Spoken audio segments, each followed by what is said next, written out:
I made an RPG inspired by Darkest Dungeon? Sounds interesting. A rules light Lovecraftian fantasy horror RPG with OSR influences?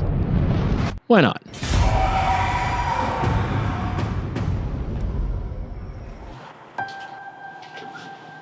My name's Austin, and I bought Withering Light 3 days ago.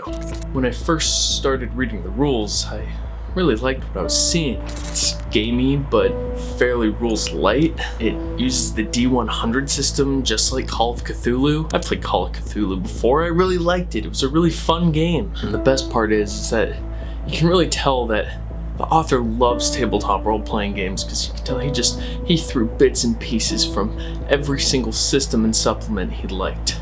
But then things started to get really weird. It all started when I went onto the Colorado Avalanche team store because I wanted to buy a Gabriel Landeskog jersey, preferably in their blue alternates, which I found out they don't have. Get on that, Colorado. I need a minute. I knew Landeskog was, I can't say the number, but when I saw that 92 with my own eyes, oh god, it just bothered me, and I don't know why. I mean, I know that Withering Light uses that D100 system, and it's a roll under system, so you want to roll under your stat, otherwise you fail, but I didn't think it would have this big of an effect on my life. Now, I can't even look at a number over about 46 without feeling some type of way, as the kids say. It's usually in increments of 10. See, like a 57, I start to get chills. 70, 77, I start shaking. Anything over a 87 is just, I can't do it. Okay, I just get so scared. I don't know what's going on, but something about this rulebook, man. It's been 5 days since I bought Withering Light, and I've really been enjoying reading the rulebook. I've started carrying this D10 around me everywhere I go. My girlfriend thinks I'm a psycho. Strangers see me check it throughout the day, and they give me weird looks. But I'm not crazy. How else are you supposed to measure the light level when you're in a given room? Now, why do you have to measure the light level when you're in a given room, Austin? Because you know what hides in the darkness. Fucking corpses, corrupted trolls, disfigured homunculi, and worst of all, eldritch horrors that corrupt my nightmares. And whenever this little light meter falls below 4, I suffer disadvantage on perception checks to find them. And when it's at 1, I suffer disadvantage for everything. I don't know how much more my mind will erode, but I do know one thing. This game is really fucking cool.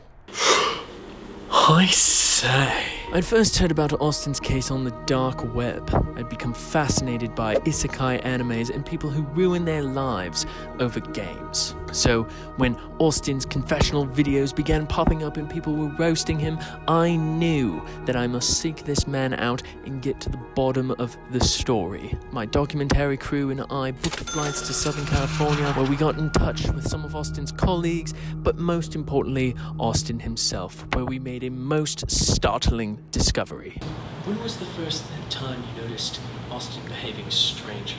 Yeah, Austin couldn't take on any more tasks today when he came into work because of his sanity level. It would make his threshold surpass or something. I have no idea what he was talking about. I've already suffered a nervous breakdown. I've been keeping track. I can feel the shadows of possession just creeping in. I rolled my will score and it's only a 46.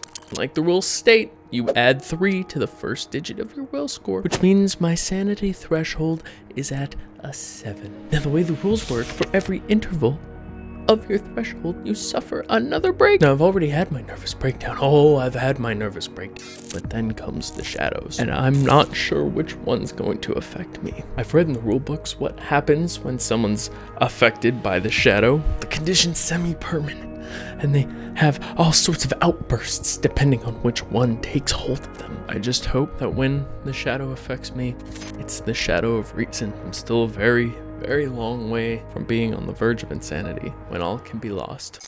I've begun to ask people what class they are. Yeah, when I first started, he's like, are you a men-at-arms, a sorcerer, a cleric, a scoundrel? I'm like, bro, I just work here and smoke weed. After all, having a balanced party composition is absolutely necessary when you go into the underworld. And even if I can't put together a free company, I'll just do it myself, it's fine.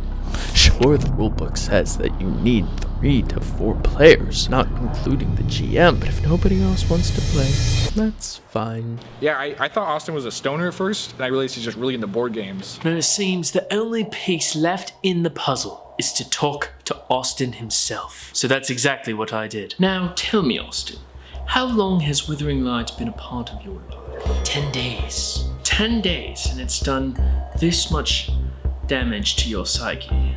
Interesting. What is it about this game that has so captivated you to keep deteriorating the state of your mind? I like that even though there are a lot of mechanics to it that keep it a very gamey game, it still relies on DM interpretation for many of the rules, which I know not many people like, but I feel like it keeps the game flowing, and it has that OSR style. Furthermore, I like the stress system that it steals from Darkest Dungeon. I was never any good at Darkest Dungeon, but I thought the idea of the wear and tear of a dungeon on an adventurer's mind was fascinating. But most of all, I really like the smash mouth of components from other systems and supplements that the author puts into the rulebook. You can really tell that he loves what he's doing. Now, let me ask you, was it worth sacrificing your sanity to play this indie tabletop RPG? What do you mean?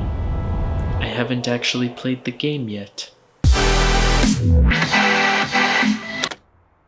So that was weird. Real quick, before I lose the rest of you guys, I highly recommend checking out Withering Light. I haven't actually played it like I said in the video, but it does look really freaking cool, and if I had more time, I absolutely would play it. Also, one more thing. If you're still here, you should totally click those buttons down below. All the cool kids typically do that, and I would really appreciate it.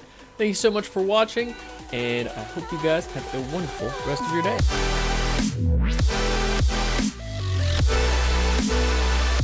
Called acting.